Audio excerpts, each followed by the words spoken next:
আসল স্বাদ শুধু MDHT+ থেকেই আসবে। মাথায় দেখো লবঙ্গ এলাচ দিয়ে ভরপুর MDHT+ মশলা। MDH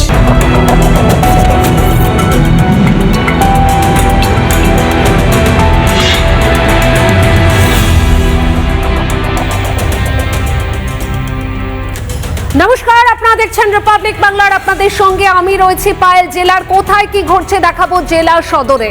পূর্ব মেদিনীপুরের পরে এবার নদিয়ার জেলা পরিষদ বিজেপির দখলে। অনাস্থা প্রস্তাব আনা হয়েছিল এবং তারপর থেকেই অচল অবস্থা তৈরি হয় নদিয়ার জেলা পরিষদে। আর সেই মতোই এদিন ছিল ভোট।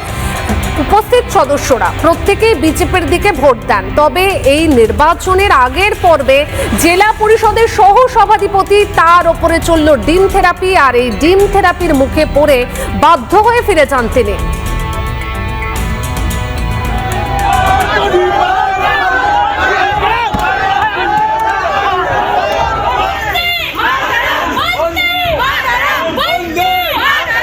ছাব্বিশের বিধানসভা নির্বাচনে বিজেপির জয়ের পর একের পর এক জেলা পরিষদগুলি ভাঙতে বসেছে। প্রথমেই পূর্ব মেদিনীপুর জেলা পরিষদ, সেটা এসছে বিজেপির দখলে।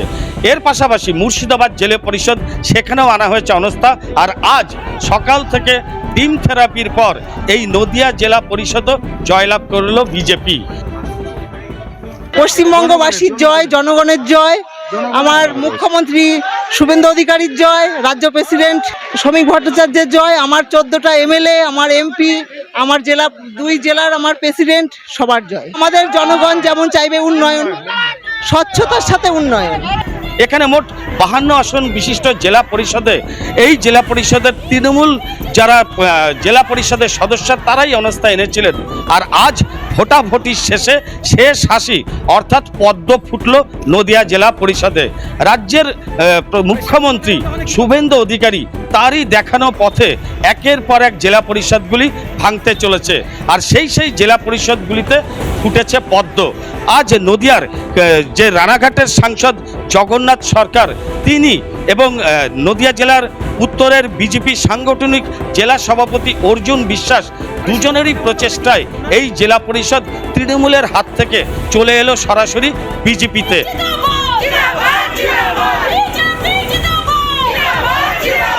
খুবই ভালো লাগছে। বিজেপির উন্নয়নে যে সমস্ত মানুষই বিশ্বাস করেছে, শুধু জনগণ নয়, জনপ্রতিনিধি পর্যন্ত তাদের আস্থা বেড়েছে। সেই কারণে উন্নয়নে এবং দুর্নীতিমুক্ত প্রশাসনের জন্যই আজ যে প্রতিপক্ষ যারা ছিল তারাও আমাদেরকে সমর্থন করেছেন। সারা পশ্চিমবঙ্গে যারা দীর্ঘদিন ধরে তৃণমূল করেছে, মমতা বন্দ্যোপাধ্যায় এবং অভিষেক বন্দ্যোপাধ্যায়ের চাপে তারা ভয়ে তৃণমূল করেছে। আজকে ভারতীয় জনতা পার্টি সরকারে এসেছি, সেই ভয়মুক্ত পরিবেশ, তারা ভয় থেকে বেরিয়ে আসতে পেরেছে।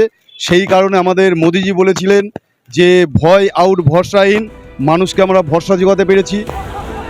সকাল থেকে উচ্ছ্বাস ছিল বিজেপি কর্মী সমর্থকদের। নদিয়া থেকে ভিডিও জার্নালিস্ট অমিত সাহার সঙ্গে পলাশকান্তি মণ্ডল, রিপাবলিক বাংলা, নদিয়া। অনাস্থা নিয়ে এসেও ক্ষান্ত হননি। আবারও বীরভূমের জেলা সভাধিপতির বিরুদ্ধে সরব হয়েছে নবগোপাল বাউরি। জেলা পরিষদের সভাধিপতি কাজল শেখ, তার বিরুদ্ধে আগে অনাস্থা আনা হয়েছিল, আবারও তার বিরুদ্ধে সরব হচ্ছেন এই নবগোপাল। তিনি বলছেন যে জেলা পরিষদে না আসার কারণে এলাকার উন্নয়ন থমকে রয়েছে এবং এই বিষয় নিয়ে সরব হয়েছেন তিনি। আর এই নবগোপাল, তিনি কেষ্টমণ্ডল ঘনিষ্ঠ বলেই পরিচিত।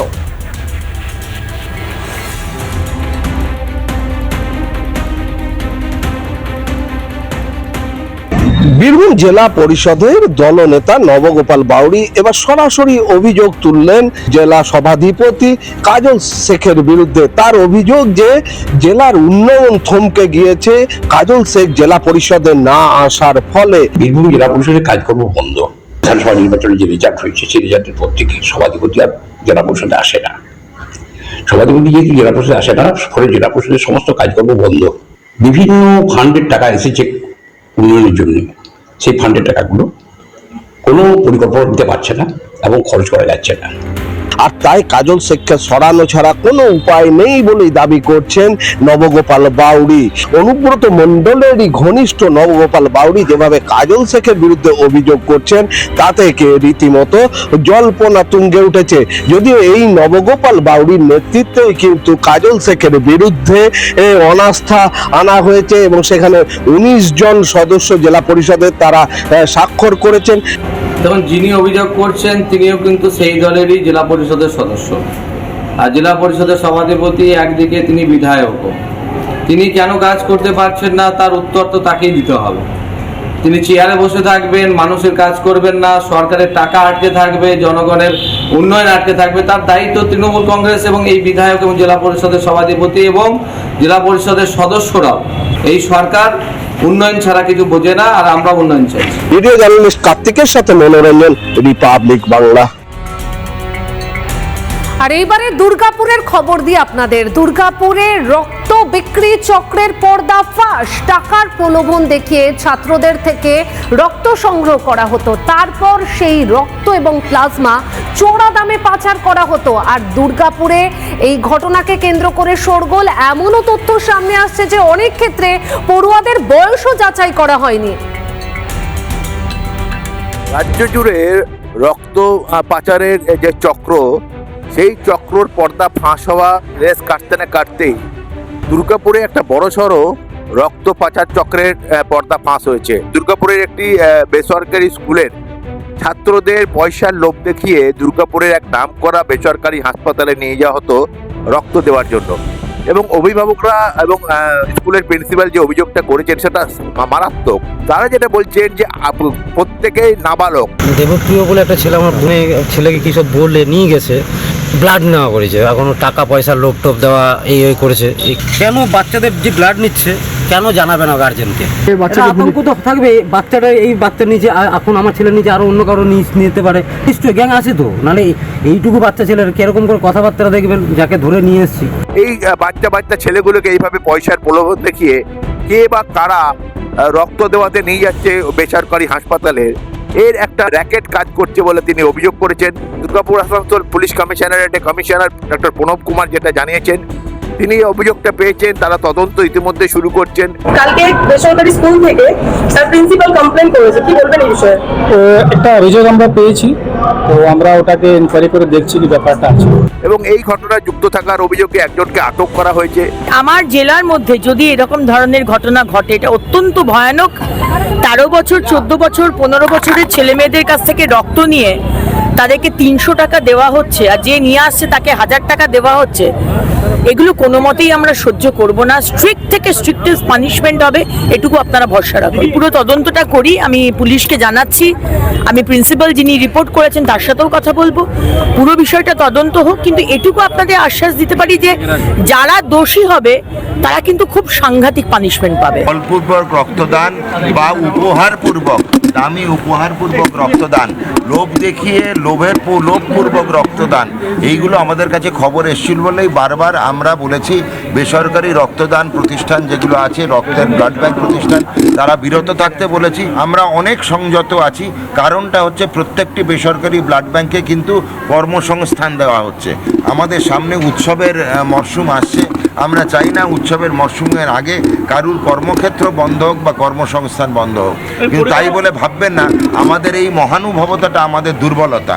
আমরা দরকারে স্বাস্থ্য দপ্তর কঠিন এবং কড়া পদক্ষেপ নেবে, এবং দেখার বিষয় প্রশাসন এই চক্রের মাথা পর্যন্ত পৌঁছাতে পারে কিনা। দুর্গাপুর থেকে রমেন মজুমদারের রিপোর্ট, রিপাবলিক বাংলা। আর চলুন এবার একটু নজর রাখি বীরভূমের দিকে। বীরভূমের পারুইয়ে এসটিএফ এর হানা। টুলু মণ্ডল ওরফে নজিবউদ্দিন, যার কোনো রকম খোঁজ এখনো পর্যন্ত পাওয়া যাচ্ছে না। তবে টুলু মণ্ডলের একাধিক ঘনিষ্ঠ পুলিশের স্ক্যানারে রয়েছে। টুলু মণ্ডলের শ্বশুর বাড়িতে এসটিএফ তল্লাশি চালালো। টুলু মণ্ডলের শ্যালক মোহাম্মদ শামসাল আলম যদিও বাড়িতে ছিল না। প্রায় 4 ঘন্টা পর এসটিএফ এর টিম টুলু মণ্ডলের শ্বশুর বাড়ি থেকে বেরোয়।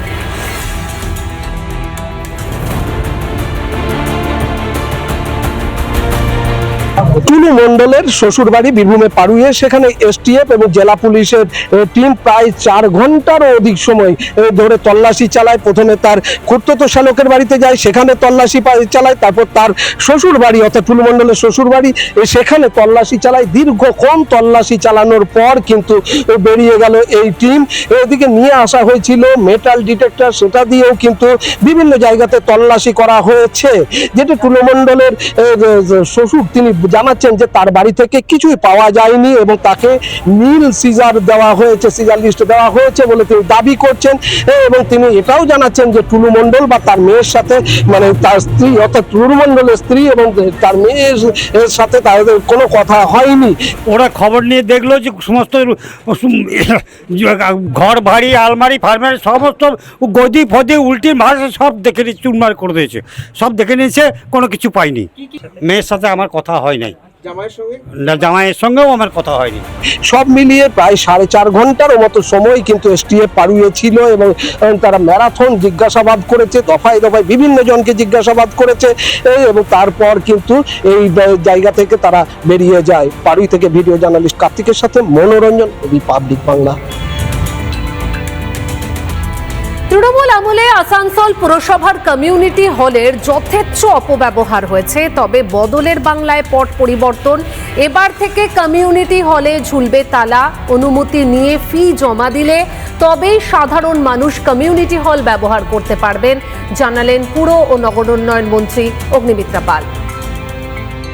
আসানসোল পুরসভা এলাকায় যে কমিউনিটি হলগুলি রয়েছে অর্থাৎ এএমসির যে কমিউনিটি হলগুলি, সেগুলি কিন্তু আপাতত তালা বন্ধ থাকবে আর সেই তালার চাবি থাকবে পুরসভার কাছে। এমনটাই কিন্তু জানিয়ে দিলেন রাজ্যের পুর দপ্তরের মন্ত্রী অগ্নিমিত্রা পাল। তিনি জানাচ্ছেন যে এই কমিউনিটি হলগুলিকে নিয়েই বিগত তৃণমূলের আমলে বিভিন্নভাবে গরমিল, বিভিন্নভাবে দুর্নীতির যে অভিযোগ, সেই অভিযোগ কিন্তু রয়েছে। এখন থেকে এই পুরসভার কমিউনিটি হলগুলি তালাবন্ধ এবং তালার যে চাবি পুরসভার কাছে থাকবে। এলাকার মানুষের যদি এই প্রয়োজন হয় তারা পুরসভায় যাবেন, যে ফিজ সে ফিজ জমা করবেন এবং নিজেদের কাজে ব্যবহার করতে পারবেন। সমস্ত কর্পোরেশনের কমিউনিটি হল তালাবন্ধই থাকবে, চাবি আমাদের কাছে থাকবে। গ্রামের মানুষের যখন লাগবে, যে কোনো মানুষের যখন লাগবে তখন আমরা চাবি দিয়ে দেবো। যে টাকা লাগবে আপনারা সেই টাকাটা জমা দেবেন কর্পোরেশনে, মানুষের কোনো অসুবিধা হবে না। কিন্তু এর আগে টিএমসির কাউন্সিলররা নিজের মতো করে ভাড়া দিয়েছে, নিজের মতো করে ভাড়ার পয়সা নিজের পকেটে ঢুকিয়েছে, সেটা আমরা করতে দেব না। আসানসোল পুরসভায় জানা যাচ্ছে যেটা যে এই ধরনের কমিউনিটি হল প্রায় রয়েছে 77টি, আর সেই সব কমিউনিটি হলগুলিকে ঘিরে তৃণমূলের আমলে বিভিন্ন সময় বিভিন্ন দুর্নীতি গরমিলের অভিযোগ এসেছে। আমরা এখন যে কমিউনিটি হলের সামনে রয়েছি, সুগম যে কমিউনিটি হল, সেটির কিন্তু তালা বন্ধ এবং এই কমিউনিটি হলকে ঘিরেও কিন্তু বারবার অভিযোগ উঠেছে, তৃণমূল কাউন্সিলর দখল করে রেখেছে, এমনও খবর কিন্তু সামনে এসেছে। আজ সেই সুগম যে কমিউনিটি হল বা আদার্স যে কমিউনিটি হলগুলি রয়েছে, সেই কমিউনিটি হলগুলি নিয়ে কি পদক্ষেপ নেওয়া হবে তা জানালেন পুরমন্ত্রী। আসানসোল থেকে মোহনের সঙ্গে ব্রজ ব্যানার্জি, রিপাবলিক বাংলা। দক্ষিণ চব্বিশ পরগনাতে জেলা পরিষদের সদস্য রাজীব গাজী ওরফে বাবান গাজী, তাকে গ্রেপ্তার করা হয়েছে খুনের মামলার কারণে। আর অন্যদিকে বীরভূমে সেখানেও পঞ্চায়েতের উপপ্রধান, তাকে গ্রেপ্তার করা হয়েছে। আসলে রাজ্যে পালা বদলের পর থেকেই এই ছবিটা আমরা দেখতে পাচ্ছি, দিকে দিকে দুর্নীতিগ্রস্ত যাদের বিরুদ্ধে একাধিক অভিযোগ রয়েছে সেই সমস্ত তৃণমূল নেতাদের গ্রেপ্তার করা হচ্ছে। দক্ষিণ চব্বিশ পরগনা বিষ্ণুপুর বিধানসভা, আর বিষ্ণুপুর বিধানসভা জেলা পরিষদের সদস্য রাজীব গাজী ওরফে বাবান গাজী, তাকে গতকালকে এসটিএফ দক্ষিণ চব্বিশ পরগনা ঘুটিয়ার শরীফ থেকে তাকে গ্রেপ্তার করে। তার বিরুদ্ধে 2024-এ যে খুনের মামলা রুজু যে ছিল, সেই খুনের মামলা প্রত্যক্ষভাবে যুক্ত ছিল এই রাজীব ওরফে বাবান। তার ভিত্তিতেই পুলিশ তাকে মূলত ঘুটিয়ার শরীফ থেকে গ্রেপ্তার করে এবং পুলিশ সহ এসটিএফ এবং ঢাকা জেলা পুলিশের স্পেশাল টিম। যেটি জানা গিয়েছে, এই যে রাজীব গাজী ওরফে বাবান, সে দিলীপ মণ্ডলের ঘনিষ্ঠ, অর্থাৎ দিলীপ মণ্ডলের বলা যায় কাছের বিধায়ক, বিষ্ণুপুরের বিধায়ক দিলীপ মণ্ডলের বলা যায় কাছের লোক হিসাবে পরিচিত ছিল এলাকায়। নুরুল ইসলাম রাজু মুখার্জির পর এবার অশ্বিনী মণ্ডল সিউড়ি 2 নম্বর ব্লকের আরও এক তৃণমূল নেতাকে গ্রেপ্তার করলো সিউড়ি থানার পুলিশ। অশ্বিনী মণ্ডল, তিনি সিউড়ি 2 নম্বর ব্লকের প্রাক্তন তৃণমূল কংগ্রেসের কার্যকরী সভাপতি এবং পুরন্দপুর পঞ্চায়েতের উপপ্রধান। গতকাল রাতে তাকে গ্রেপ্তার করা হয়েছে। তার বিরুদ্ধে ভোট পরবর্তী হিংসার অভিযোগ রয়েছে। বিজেপির বীরভূম সাংগঠনিক জেলা সভাপতি উদয় শঙ্কর ব্যানার্জি দাবি করেছিলেন যে শুধু নুরুল নয়, নুরুলের সাথে আর যারা রয়েছেন অর্থাৎ রাজু মুখার্জি, অশ্বিনী মণ্ডল, বলরাম বাগদি, এদেরও গ্রেপ্তার করতে হবে, এমনটাই কিন্তু দাবি করেছিলেন উদয় শঙ্কর ব্যানার্জি। এবং তাই দেখা গিয়েছে যে নুরুল ইসলামের পর রাজু মুখার্জি গ্রেপ্তার হয়েছে, আর এবার অশ্বিনী মণ্ডলকে গ্রেপ্তার করা হয়েছে ভোট পরবর্তী হিংসার অভিযোগে। রিপাবলিক বাংলা। পুরনো আক্রোশের জেরে এক বিজেপি কর্মীকে মারধর, বেধড়ক মারধরের অভিযোগ এলাকারই কিছু তৃণমূল কর্মীদের বিরুদ্ধে। তাদের আবার পাল্টা দাবি, এটা নাকি কোনো রাজনৈতিক কারণে নয়, পারিবারিক কারণেই এই অশান্তি। সন্দেশখালীর ন্যাজাটে এই ঘটনাকে কেন্দ্র করে শোরগোল। পালা বদলের পরেও এখনো পর্যন্ত আতঙ্কগ্রস্ত রয়েছে বিজেপি কর্মীরা। 2024 সালে ভোট পরবর্তী হিংসার জেরে বেশ কিছু আদিবাসী সম্প্রদায়ের বিজেপি কর্মী সমর্থকদের আশ্রয় দিয়েছিলেন এই বিজেপি নেতা। সেই থেকেই এলাকার তৃণমূল আশ্রিত দুষ্কৃতী এবং শেখ শাহজাহানের বাহিনীর নজরে ছিল এই বিজেপি কার্যকর্তা। কয়েকদিন আগে পারিবারিক একটি বিবাদকে কেন্দ্র করে সেই পুরনো আক্রোশের বশে সেই বিজেপি কার্যকর্তাকে কিন্তু ব্যাপক মারধর করা হয়। শুধু তাকে না, তার স্ত্রী এবং তার ছেলেকে ধরে কিন্তু ব্যাপক মারধর করা হয়, তার মাথায় একাধিক আঘাত করা হয়। এ ব্যাপক আর গুন্ডাগিরি করে বেড়াচ্ছে এলাকায়। এর ভাই হচ্ছে সাধারণ শেখের বোনাই, যার কারণে দাপটি এইগুলো করছে। আর বহু ওর অস্ত্র শস্ত্র ওর বাড়ি ভর্তি, টাকা পয়সা প্রচুর কিছু আছে। আমাদের ছোট একটা বাচ্চা নিয়ে ঝামেলা, সে পাশের বাড়ি, তেমন কিছু না, সে আমাদের মিটিয়ে গেছে একরকম। ওরা ওদিক থেকে এসে পেছনে রাগ সেইটা আদায় করার জন্য এটা করছে। তাকে মারধরের মূল যে অভিযোগ, এই বয়ারমারি 1 নম্বর অঞ্চলের যিনি প্রধান, সেই প্রধানের স্বামী ওহিদ আলী। ওহিদ আলী হচ্ছে এলাকার একজন দাপুটে তৃণমূল নেতা এবং শেখ শাহজাহানের অনুগামী বলে দাবি করছেন এলাকার বিজেপি কার্যকর্তারা। 2024-এ ভোট পরবর্তী হিংসাতে ইনি কিছু এসটি মহিলা, এসটি পুরুষ, তাদেরকে বিজেপির কার্যকর্তা তারা ছিল, তাদেরকে উনি বাড়িতে আশ্রয় দিয়েছে। ইদানিং একটা ঘটনা ঘটলো, সেই ঘটনাটা একটা ইস্যু ছিল এনার ওপরে রাগ, যেহেতু ইনি বিজেপি করতো। তাদেরকে বিভিন্ন রকমভাবে হেনস্থা করা কিংবা তাদেরকে ঘরছাড়া করা, মারা, এই ওহিদ আলীর নেতৃত্বে, মতিয়ার রহমানের নেতৃত্বে, মধুসূদন বাড়ুয়ের নেতৃত্বে মারধর করলো, ঠেলাঠালি দিয়ে ঘরে পাঠিয়ে দেওয়া হয়েছে। ও ঘরে গিয়ে ওইসব সাজাচ্ছে, সাজিয়ে ও মাথায় ব্যান্ডেজ করলো, করে থানায় গেলো। বাইরেতে লোক এনে ও এখন বলছে আমি বিজেপি করি, আমি এইসব করি। ও অথচ কিচ্ছু না, এটা গ্রামের ঝামেলা, গ্রামেই মিটে গিয়েছে। থানায় লিখিত অভিযোগ দায়ের করার পরেও তিনি কিন্তু পালিয়ে বেড়াচ্ছিলেন।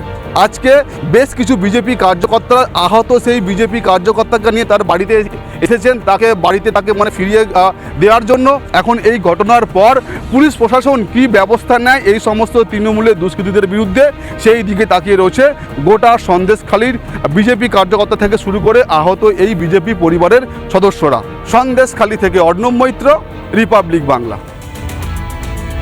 পুরনো বিবাদের জেরে এক প্রৌঢ়কে পর হাসুয়ার কোপ, কেটে নেওয়া হলো ডান হাত, কান। এরপর 2 রাউন্ড গুলি চালানো হয়। ওই প্রৌঢ় আশঙ্কাজনক অবস্থায় মৃত্যুর সঙ্গে পাঞ্জা লড়ছে হাসপাতালে। কাঠগড়ায় তৃণমূলের প্রাক্তন প্রধান সহ 8 জন তৃণমূল কর্মী। ইতিমধ্যেই এই ঘটনার ফুটেজ ভাইরাল হয়েছে, সিসি ফুটেজ সামনে এসেছে এবং এই ঘটনাকে কেন্দ্র করে চাঞ্চল্য। পুরানো বিবাদের জেরে এক পৌরকে হাসুয়ার অ্যালোপ্যাথিক কোপ এবং গুলি চালানোর অভিযোগ উঠল প্রাক্তন তৃণমূলের প্রধান ও তৃণমূল সদস্য আরিফ আলীর বিরুদ্ধে। ইতিমধ্যেই মারধরের ঘটনা সিসিটিভি ফুটেজ সামনে এসেছে এবং পুলিশ ইতিমধ্যেই তদন্ত শুরু করেছে।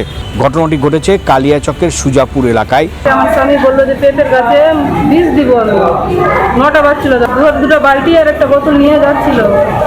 পিছন থেকে এসে আমার স্বামীকে অ্যাটাক করে। কি অ্যাটাক করবে? আসলো, পিস্তল নিয়ে সব পিছন থেকে এসে কোপ মারে। ডান হাতটা হয়েছে আমার স্বামীর, হাতের কোনো অবস্থা ঠিক নেই, পিঠে অনেকগুলো কোপ আছে। আরিফ প্রধান 3 ভাই ছিল, আরিফ, সোহেল, নাসিব আর মুস্তাফির উঠে ফেলেছিল। ওর উপরে ওয়ার করেছে, কমপ্লেন আসছে কি 2 রাউন্ড ফায়ারও করেছে, কিন্তু আপাতত আমরা ওখানে কোনো ফায়ারিং যে গুলি ছিল পেলাম না, ইনজুরি রিপোর্ট দেখে আমরা ডিটেলস জানতে পারবো। সেই দিনই আমাদের রেড হয়েছে, আমরা অনেক জায়গায় রেড করেছি। কালকে স্পেসিফিক কেস হয়েছে, অ্যাটেম্প্ট টু মার্ডার কেস হয়েছে, যেখানে আরএফ শেখের বাই নেম আর 4 লোক और FIR নেম আছে।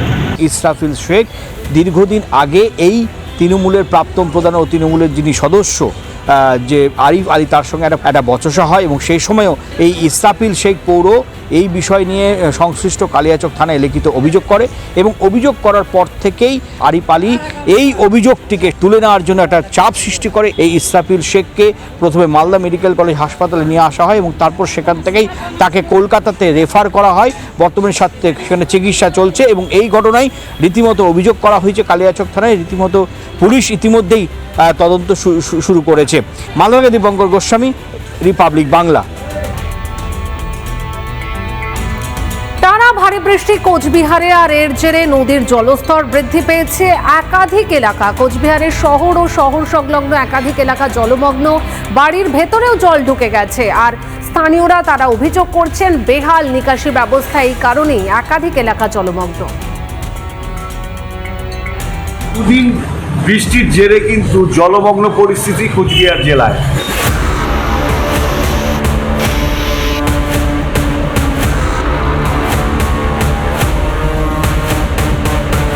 কোচবিহারে যে তোষা সহ বিভিন্ন নদীগুলো রয়েছে সেখানটায় কিন্তু জলস্তরও বৃদ্ধি পেয়েছে। বিভিন্ন মহকুমাও কিন্তু জলমগ্ন পরিস্থিতি রয়েছে বর্তমানে। পরিস্থিতি এতটাই ভয়াবহ যে সাধারণ মানুষের যে নিত্য প্রয়োজনীয় কাজকর্ম করতে জল ভেঙেই কিন্তু তাদেরকে যেতে হচ্ছে এবং স্কুল পড়ুয়াদেরও কিন্তু এই জল হাঁটু ভাঙা জল ভেঙেই কিন্তু তাদের কিন্তু যেতে হচ্ছে। পরিস্থিতি খতিয়ে দেখতে কোচবিহারের দক্ষিণ বিধানসভা কেন্দ্রের বিধায়ক তথা বিধানসভার স্পিকার রতিন বোস পরিদর্শন করেন। 20টি ওয়ার্ডের বেশ কিছু ওয়ার্ডে কিন্তু তিনি যান এবং দেখে আসার পরে একটি সাংবাদিক বৈঠক করে কিন্তু তিনি বলেন অতি দ্রুত জল নিকাশি ব্যবস্থা কিন্তু তিনি করবেন। জল ঢুকে গেছে, নোংরা জল, নর্দমার জল সহ সমস্ত কিছু একাকার হয়ে গেছে। খুব খারাপ লাগলো। ভারতবর্ষের বলা হতো সিটি অফ বিউটি, অর্থাৎ COB, সেই শহরের আজকে হাল। সরকারকে এই বিষয়ে অবহিত করব এবং আগামী দিনে আপনাদের সাথে থেকে আমি আমার দায়িত্ব পালন করব, এই প্রতিজ্ঞা এবং এই যে আমার ভেতর থেকে যে কথাগুলো আসা সেগুলো আমি আপনাদেরকে জানালাম। কোচবিহার থেকে বাপ্পা সরকার, রিপাবলিক বাংলা। স্বাস্থ্য আর নিউট্রিশন পাবে, শরীরও স্ট্রং হবে, অল্প খেলেই পেট ভরে, ডাইজেশন ঠিক রাখে। MDH সোয়াটিন, আসল প্রোটিন।